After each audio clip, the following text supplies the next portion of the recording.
Look at your skin right now. Not in the way you normally look at it, checking for blemishes, assessing whether you need moisturizer, deciding if the lighting is flattering. Look at it the way a physician trained in dermatology and internal medicine would look at it. The color, the texture, whether it is uniformly toned or patchy, whether there are areas of unusual dryness or oiliness, whether new spots have appeared that were not there 6 months ago, whether the skin on your shins or forearms feels thin in a way it did not before, whether the creases on your palms are unusually prominent, whether the skin around your eyes has developed a yellowish tint you have been attributing to tiredness. Your skin is the largest organ in your body. It receives approximately 1/3 of the body's total blood circulation. It is in continuous dynamic communication with every major organ system: the liver, the kidneys, the thyroid, the adrenal glands, the gut, the cardiovascular system, the immune system. And every one of those systems, when under significant stress or dysfunction, leaves a visible signature on the skin. Not eventually, often within weeks of the internal change beginning. Dermatologists are trained to read these signatures. A skilled clinician can look at your skin and generate a differential diagnosis that spans internal medicine, endocrinology, gastroenterology, and oncology. What they are doing is not mysterious. It is pattern recognition based on a documented, reproducible relationship between internal organ function and cutaneous expression. And most of those patterns are visible to anyone who knows what they are looking for. Today I am going through those patterns, sign by sign, because your skin has been communicating with you every day. And after this video, you will finally understand what it has been saying. Before we get into specific signs, you need to understand why the skin reflects internal health at all. Because the mechanism is what transforms these observations from folk wisdom into clinical science. The skin's connection to internal organ function operates through several simultaneous pathways. The first is vascular. The skin receives its blood supply from the same circulatory system supplying every other organ. Changes in blood oxygen content, in red blood cell concentration, in bilirubin levels, in lipid composition, and in inflammatory mediator concentration all alter the color, texture, and behavior of the skin's vascular bed in ways that are visible at the surface. The second pathway is hormonal. The skin is one of the most hormone-sensitive tissues in the body. Thyroid hormones regulate the rate of skin cell turnover, the hydration of the stratum corneum, and the function of sebaceous and sweat glands. Androgens drive sebum production and influence hair follicle cycling. Cortisol thins the skin by suppressing collagen synthesis. Insulin and IGF-1 drive sebum production and promote inflammatory skin conditions. Every hormonal imbalance leaves a cutaneous footprint. The third pathway is nutritional. The skin's structural proteins, collagen, elastin, keratin, require specific micronutrients for synthesis and maintenance. Deficiencies in vitamin C, zinc, iron, B vitamins, vitamin D, and essential fatty acids each produce characteristic cutaneous changes that are reproducible and diagnostically specific. The fourth pathway is immunological. The skin contains a dense population of immune cells, Langerhans cells, mast cells, T lymphocytes, and macrophages that are in continuous communication with the systemic immune system.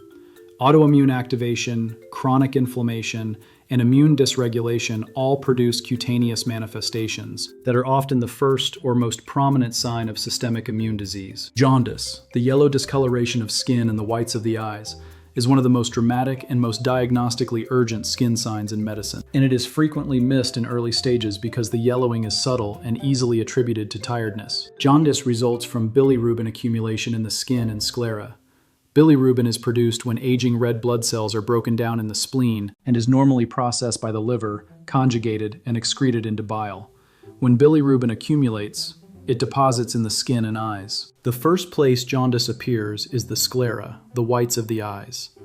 Because the sclera has a high affinity for bilirubin and no melanin to mask discoloration, even mild bilirubin elevation produces a visible yellow tint before skin changes become obvious.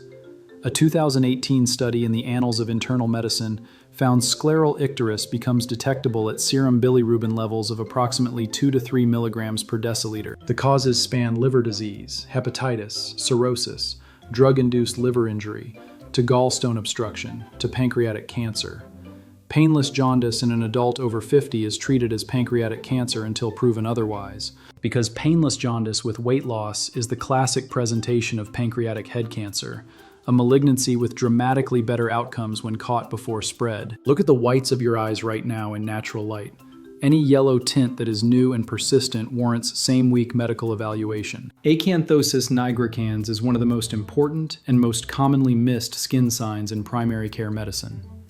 It appears as dark, velvety, hyperpigmented patches of skin, most commonly in the neck folds, the armpits, the groin, and the knuckles.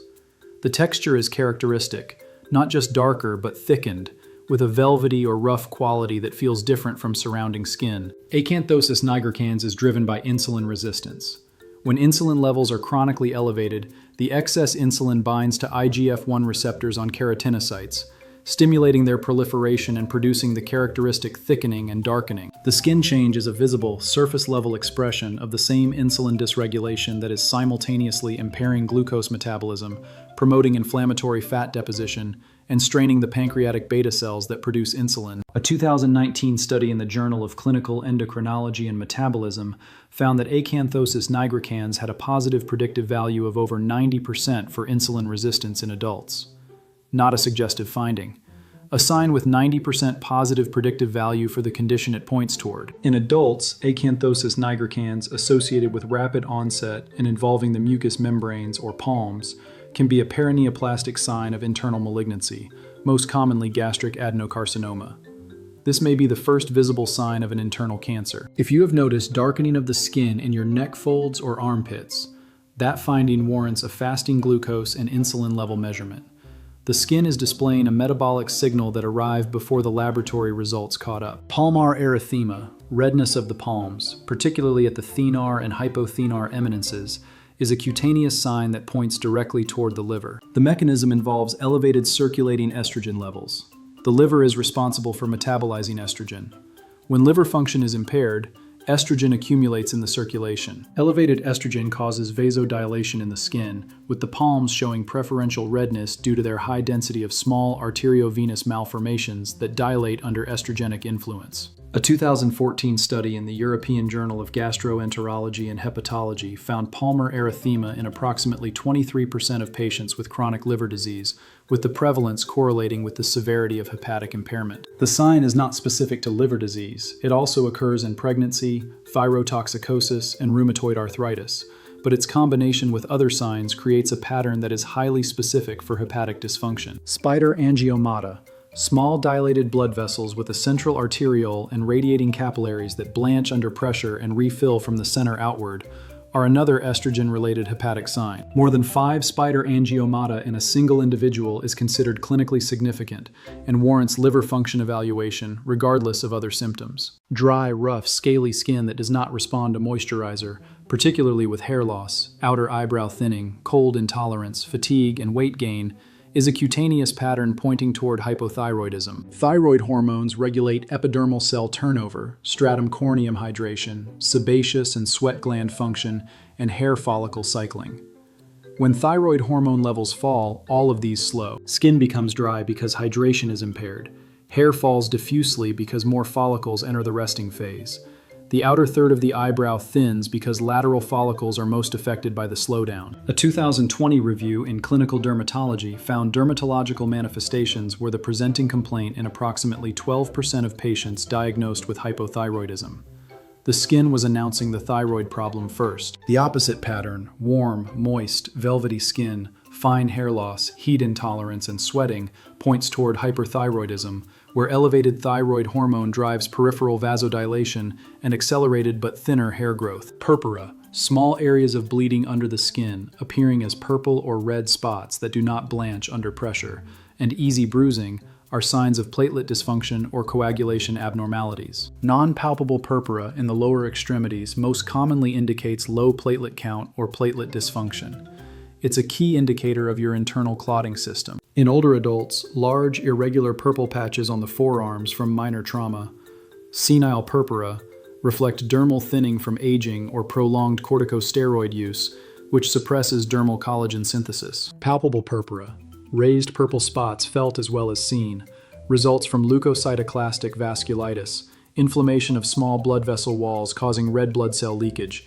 This warrants evaluation within days. A 2016 study in the Journal of the American Academy of Dermatology found palpable purpura was associated with a serious systemic cause requiring treatment in over 60% of adult cases. Here's what I want you to carry out of this video.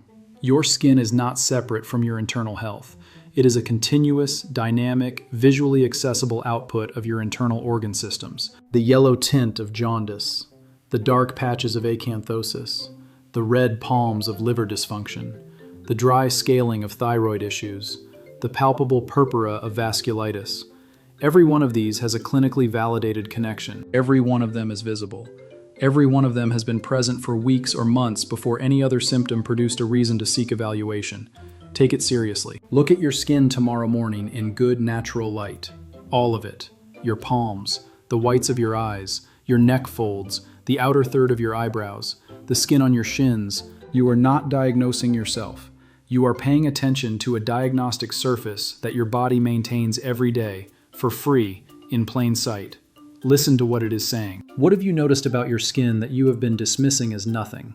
Drop it in the comments. I read every single one. Subscribe to the channel, because next week we are going into another visible surface that your body maintains as a real-time display of internal health.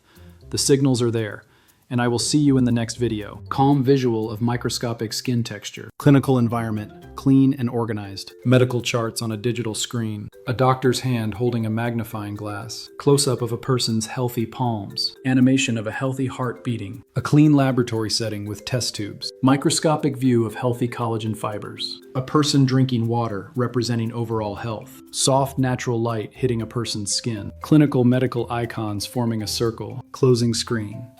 Thank you for watching.